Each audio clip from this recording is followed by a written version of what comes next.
Hi, this is Ashish R. Bidekar and welcome to the podcast, The ARB Show. I'm thrilled to introduce today's guest, Nagesh. Nagesh has been a leading light in the Indian retail industry.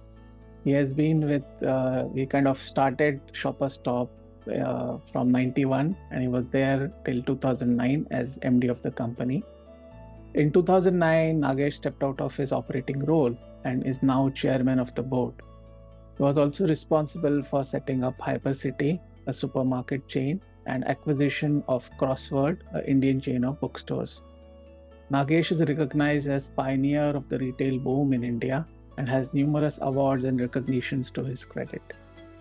Uh, for example, Business India Top 50 Managers, Ernst& Young nomination, Entrepreneur of the Year award. Nagesh is also the first Asian to be inducted in the World Retail Hall of Fame 2008 at World Retail Congress held at Barcelona.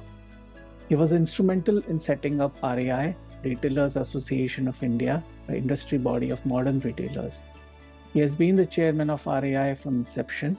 He is also on the board of IGDS, a worldwide body of leading departmental stores in the world. Nagesh has set up a charitable trust called Trust for Retailers and Retail Associates of India, TRAIN. The trust objective is to empower persons with disabilities and young women from low income backgrounds in retail so that they can have a better life at work and home. Over to you, Nagesh. Do share your life journey and your vision for TRAIN. Thank you, Ashish. Thank you very much for such an introduction. I feel I'm one of those lucky few professionals who get to be an entrepreneur at a very early stage of their career. I was 31 when I got this chance of coming into Mumbai to set up a business. Then it had no name. In the process, it was named as Shoppers Stop.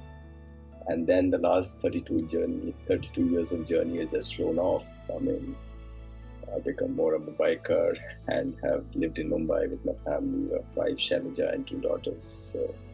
So it's been a fabulous journey, but it's a strange thing. I had a dream even before I came to Mumbai, and like destiny, the dream got connected. So just to give you a little background, born and brought up, born in Bangalore, brought up in UP, did my schooling from Gorakhpur, Bareilly, then did my college from Gorakhpur, did my materials management diploma from Allahabad, then did my master of management studies from BHU. Started my career as a sales officer in Blow Blast. Yeah, I had a wonderful run. Almost every year I moved up, and those times in the sales, if you move up, means you go from a small market to a bigger market to a tougher market to an impossible market. So yeah, I moved from Karol Bagh to Chandni Chowk to Sadar Bazaar, which was considered to be the toughest market to crack. And then from there to Hyderabad and then to Vijayawada in Blow Blast. So I had a good 3.5 year stint in Blow Blast to make us a VIP luggage. That's where I started my career. And then from there moved to television, Sony Orson, based out of Delhi, looking after North, most of North. I was there for about 2.5 years, and then I spent another 3 years in Corona, 1988 to 1991. Corona was a footwear company that time competing with Bata.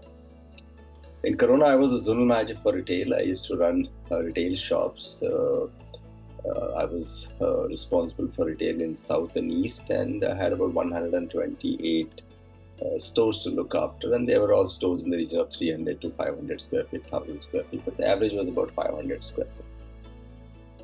So after about 2.5 years of good run, I started thinking that it's 500 square feet. I wish somebody sets up a 50,000 square feet store.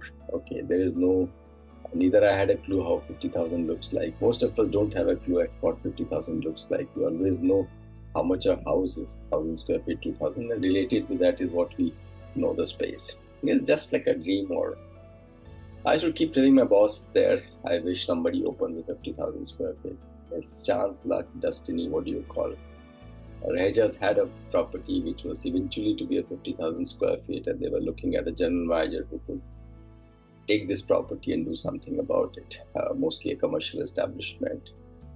And that's how I got a call from the headhunter. I was in Bangalore to say, you know what, there is a developer who wants to develop a 50,000 square feet. So the link for me was that 50,000 square feet. And a lot of people ask me saying, is it good to daydream? I say yes, as long as you have a very clear objective in your dream also. I mean, because of the 50,000 square feet word is what caught on to me, and I came to Mumbai, and for the first time, 32 years back, and interviewed and was shortlisted and selected, and joined in July 1991. A young 31 years, I was about 31 years, came to Mumbai and started this commercial conversion of a property which had no name at that point of time. And in the process, we did multiple things, Ashish, to find out what business to get in, okay, because there was no parallel. Okay, there were lots of parallels of family-run businesses which were traditional. I mean, with all respect, companies like Nalli's existed. With all respect, Heritage Emporium existed. Admiral's was there. Emerson was there. Jameson was there. But these were all a certain size of stores, okay, which had the family members, one, two, sometimes many, multiple sitting together running the business with the gala in their control. And this is not what I wanted to do. Neither I had any expertise in this. So the initial years was all about exploration, checking up, trying to find out things. But the one word I keep telling people is that really helped me was ignorance. And people say ignorance is a bliss, but in my case it is actually a bliss, because when you are ignorant about some things, it's so easy for you to say I don't know. And when you have no hesitation in saying I don't know, then anybody you meet is willing to become a guru and a teacher. Okay, so you learn a lot, you have to be a good listener, and people tell you a lot. So the first few years was only about this. I don't know. Can you help me out? Can you tell us what to do? Whether it is a customer or a supplier or a vendor or a partner or anybody.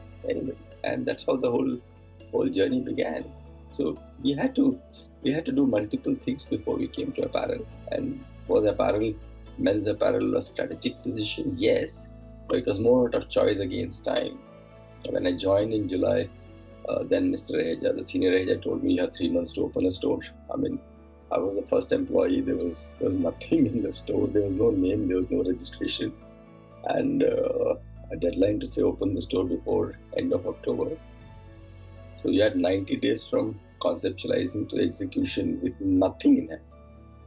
And therefore, everything we did was quick, on the toes, in the market. So just to give you a few examples, because today a lot of these words are used very strategically. The choice making. I mean, we just said if we have 2,800 square feet to start, what are the options that you have?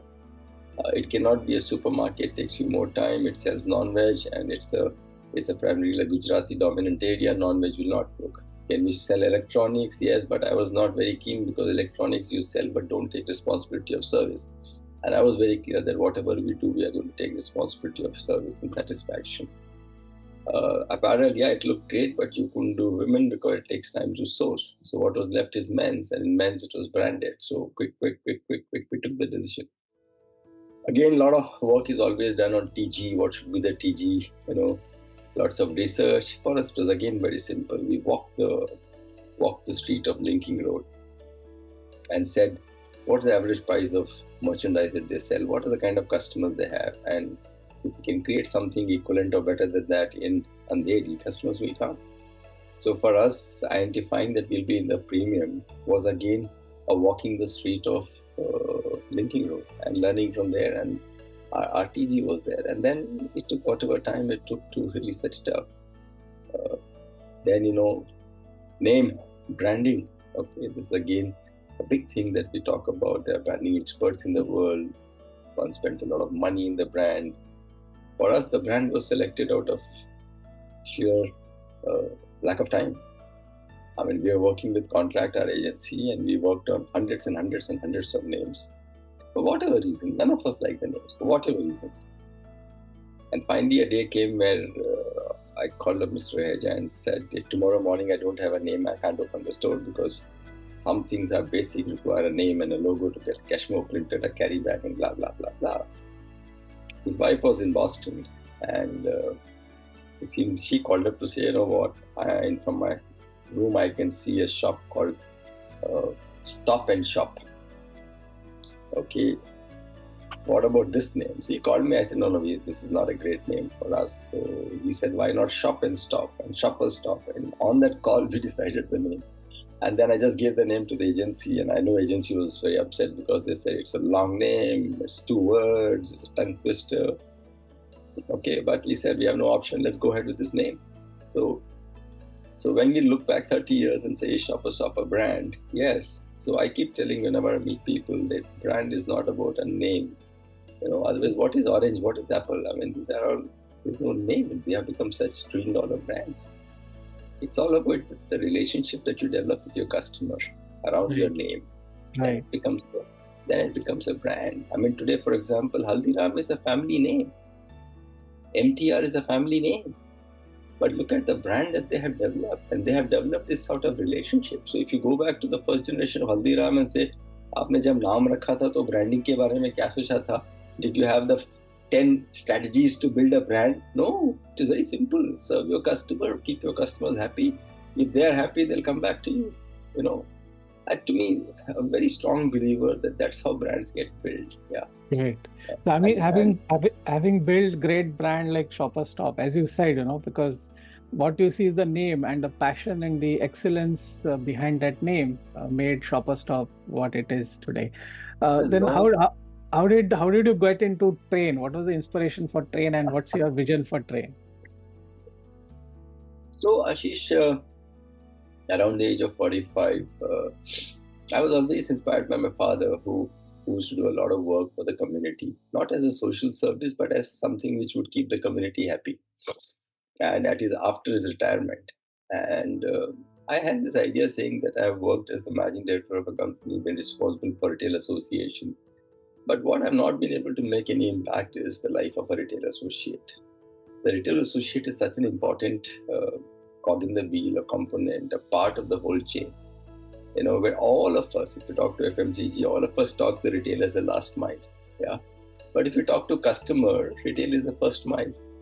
And if you talk to the link between the last mile and the first mile, it is the associate. Yeah. So this whole thing was there. They let me do something, and I have enough name and fame and money and whatever required to live a life. We're just a simple South Indian family, couple, children married. So I said I'll step out at the age of 50. And that's when this whole philosophy, which I would say partly influenced my father, which says 25 years of learning, 25 years of earning, and 25 years of returning. And I took this call that I'll step out at the age of 50. I didn't mention to many people, nobody believed, because that was the peak of my career, both in terms of what was happening and at where Shopper Stop stood at that point of time. So I stepped out and decided that I'll start something which will really help the retail employees have a better life. And because retail is what has given me everything in life, so I said, let me work in retail. And that's how Train started. And it was something that I wanted to do for the retail ecosystem and the retail associate. That's why you have the 2 R's. And 1991 to 2009 is when Shoppers happened. I had to continue for another 2 years for Hypercity purpose. The 2011 is when I thought through. 2011 end is when we launched this with just a few thoughts in mind.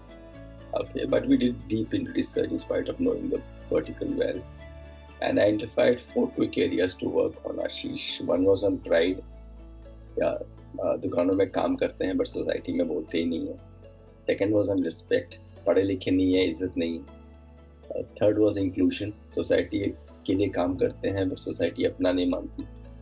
And the fourth was development. पढ़े लिखे नहीं है, कोई पढ़ाता नहीं, आगे कैसे बढ़ेंगे. I mean, we just took these 4 pillars, and for each of the pillars we created a project, and diligently for the last 10 years we have been working on these 4 projects. For Pride, we created a day called Retail Employees Day. Diwali, Eid, Christmas, New Year's, everybody's best day is one of the worst days for retailers. They have to work, slog the whole night to do that. So we created a day, and that day has become so big, Ashish. Last year, 31 countries celebrated, close to 20 million people got directly, indirectly impacted. And we feel so proud about it. Yesterday I was talking to somebody and they said, we have created a 1.2 crore budget in our company to celebrate Retail Employees Day with about 16,000 people. Okay, so I'm sure hundreds of crores must be spent. for this. Okay, so that's worked very well for us. Second was on the awards which we created to get respect. That's again gone global. 15 in Rome, 17 in Toronto, 19 in Tokyo, and this year in Dubai we celebrated and selected the best associates in the world of department stores. Third was an inclusion program which is very close to our heart and has become the flagship. It was not easy to select this because when you said हम society के लिए काम करते हैं, society अपना नहीं मानती. This is a very big statement. Don't forget, India is the only country in the world which has one retailer, one dukandar to 100 population. I mean, we are such a densely populated. Don't forget, in COVID, none of us had our kitchen shelves empty. Okay, the world was closed, but our kitchens were running full swing because there was some dukandar who got up at 3 o'clock, went on a cycle and got whatever and gave it to you at your home. Okay, so they are very, very inclusive, and that's when we picked up two projects. First, of course, was the starting was Punk Wings of Destiny, which is creating livelihood for persons with disabilities. And this project, I had gone to visit Hyderabad in search of a board member, Meera, and saw this work that she was doing. I was very, very impressed, and so my inspiration started from there. And we said, why can't we do for retail? So we skilled 22 orthopedically challenged kids, and I was chairman of Hypercity, took all the 22 of them. 16 of them got promoted in 3 months' time, and what a fabulous response we got. From then, we have not looked back, Ashish. From 22 to 50, 100, 200, 500. This year, if everything goes right, we will skill about 5,500 to 6,000 such youth in the year itself and get them jobs in retail. And the last 10 years record has been that we've been able to do about 70 to 74% livelihood creation. They come from such poor families. Their family income is not even 12,000 bucks. These kids get a job of 12,000. So at one stroke, they double the family income and the family comes out of poverty. And so many other things that happen to the family. So that program is something that we are really, really pushing and going forward on. Fabulous response, great stories, great impact. And during the journey, when IKEA came to India, they met us along with UNDP to say, can we do a similar program but for women? Because they are a gender equal company. So we did one program for them and again saw very good success. So instead of just keeping it as one project for IKEA, we took it as an inclusion project for ourselves. COVID hit us. I mean, the whole programs, everything got impacted, but we'll come back. This year we will do about 3,000 such women. We will skill them and get them jobs in retail.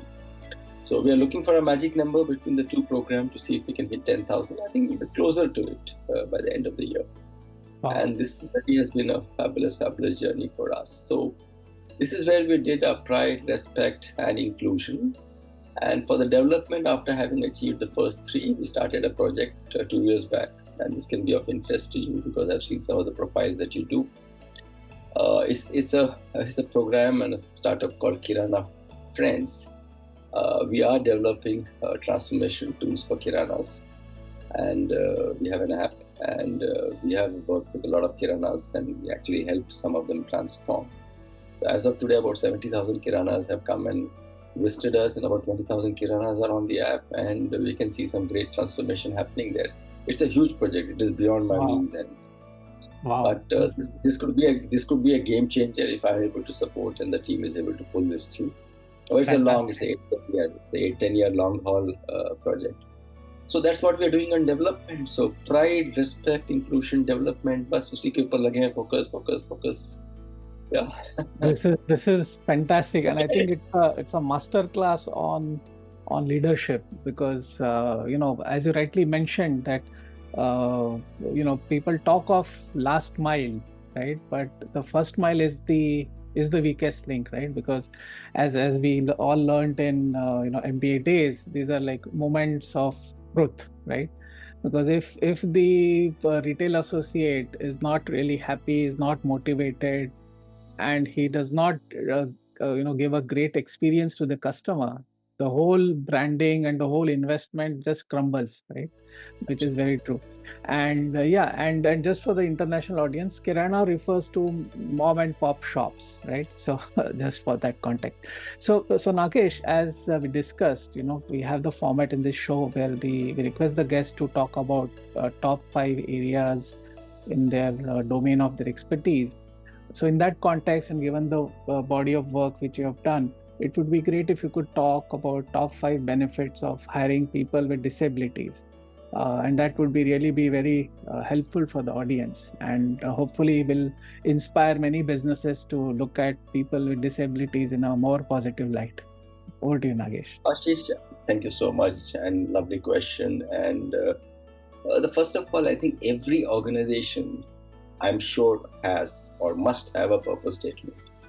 And a purpose statement for an organization is not goals or objectives, vision, mission. It's a purpose which is to be inclusive, which means that whatever I do in my business is going to be good for the community, good for the society.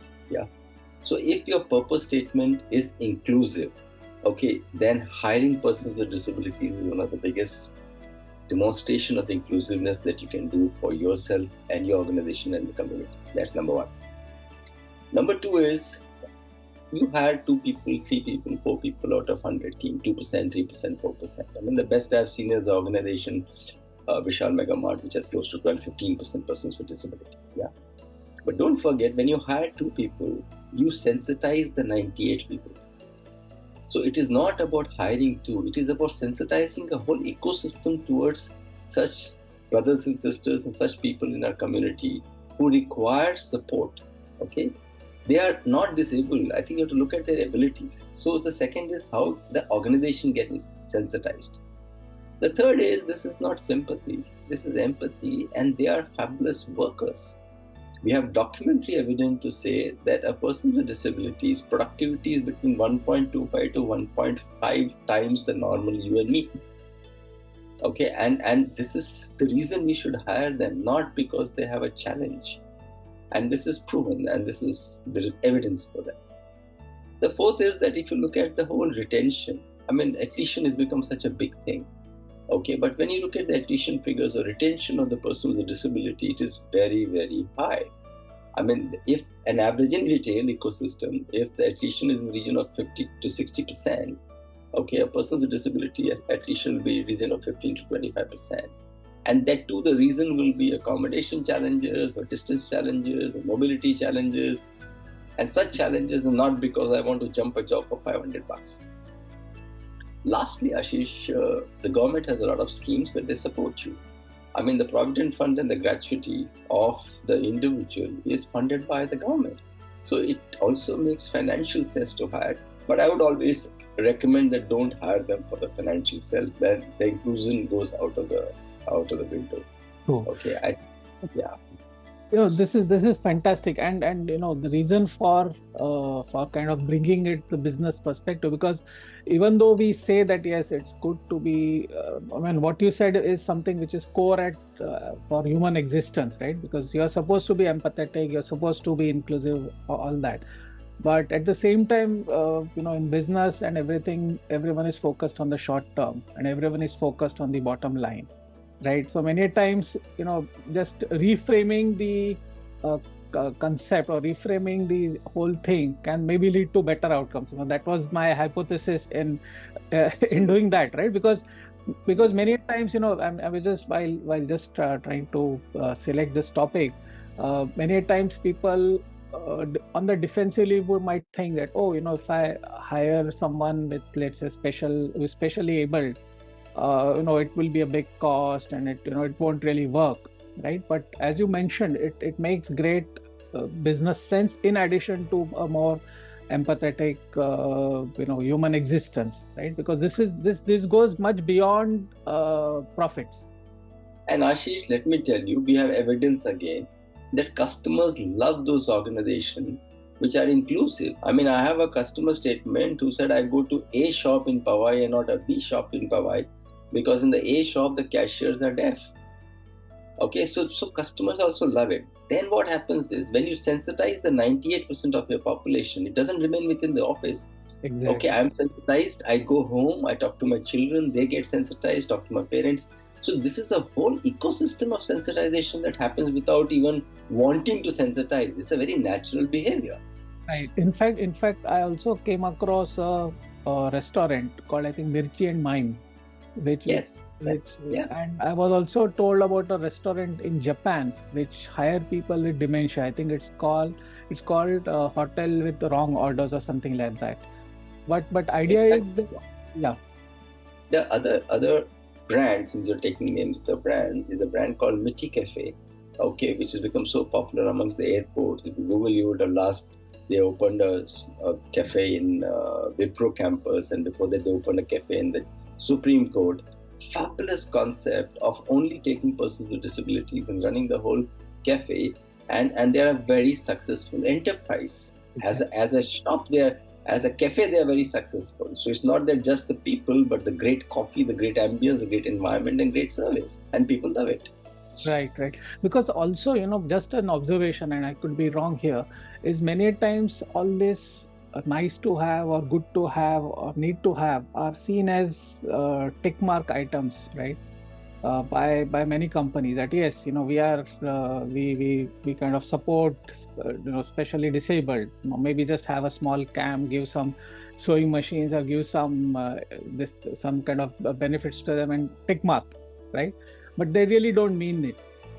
However, Yeah, because you know what, unfortunately you use the nomenclature and you do the tick mark because you look at their disabilities which are physical.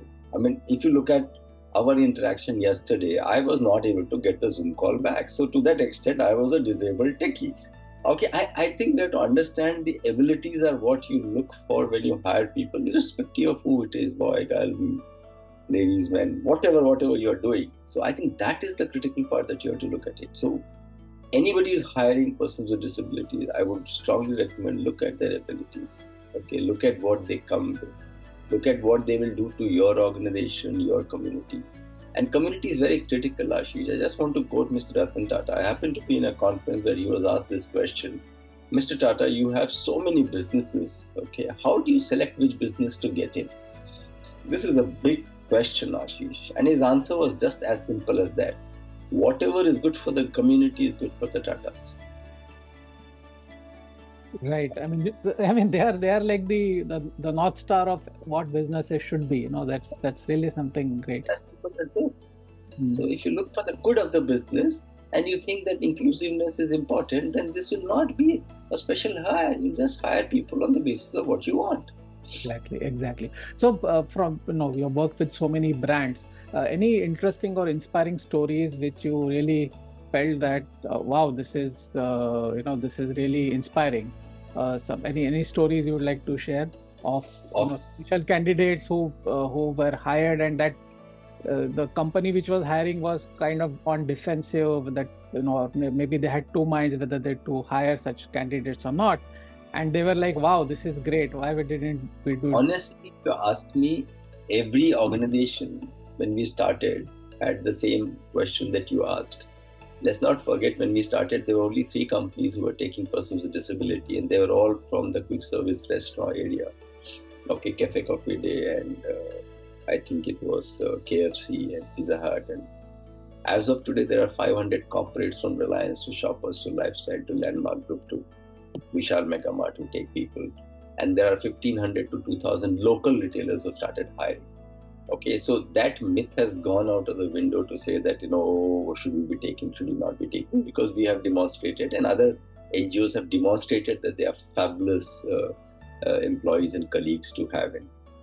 Stories, there are multiple stories. If I look at an old story of 2 brothers who were in Mysore, and both of them were deaf, born to a very, very poor family. And after going through our program in Bangalore, both of them got jobs in Big Basket at the warehouse. And just imagine 2 kids, both of them speech and hearing impaired, getting a job in Big Basket, and between the 2 of them earning 25, 30, 40,000 rupees. Okay, forget what monies they bring in for parents who thought that these kids will never have any life of them. And suddenly seeing that these kids are absolutely independent. I mean, because they were speech and hearing impaired, unless you speak to them or talk to them from a body point of view, you won't know that there is a disability there. Okay, and as of now, we have completed 30,000. So we have 30,000 stories to say. Wow. and like I said, this year alone we'll do 6,000, close to 6,000. Each one is a story by itself. I mean, there are kids who are challenged with their limbs. okay, but can do cashiering. There are kids who just cannot walk around but stand for 7 8 hours, okay, and do the filling and stocking in detail. And they take care of their parents, they take care of the family. The biggest thing that happens is the social change that they bring in their community. I'll give you one example which we heard, and this also shows how we are. I mean, there was a kid who got a job, and he got a job in Hyderabad, and I think he was getting some 12 15,000 rupees, and he started sending 5,000 rupees to his village. Okay, and in a village where a parents start getting 5,000, they start changing. They started paying back their small loans, they started getting something in their house. Okay, the villagers felt something is not right. How can a person with orthopedically challenged body can actually send money? So they thought that there is something wrong. ये लड़का बिगड़ गया है, and he is doing something in city which is not right. So they decided they'll send 2 3 elders from the city, okay, to go and check up. So 2 3 elders came and checked up, and they saw where he was working and how he was working and the kind of respect he's getting. They actually invited the kid back, and they went back to the village, and in the panchayat the kid was honored. Okay, so to me that is where the current status of affairs is, and that's how one upliftment can make a big difference. So there are multiple stories, each story, and that's what gives me that every day I can sleep saying today 100 people somewhere in the country across have got their lives transformed because 22 of us who work in train have made some effort from our side. I think that's what gives us fabulous sleep, and we look forward to seeing many such cases as we go forward.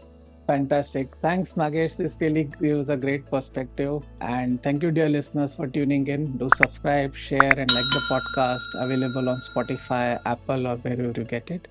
Bye for now. Talk to you soon.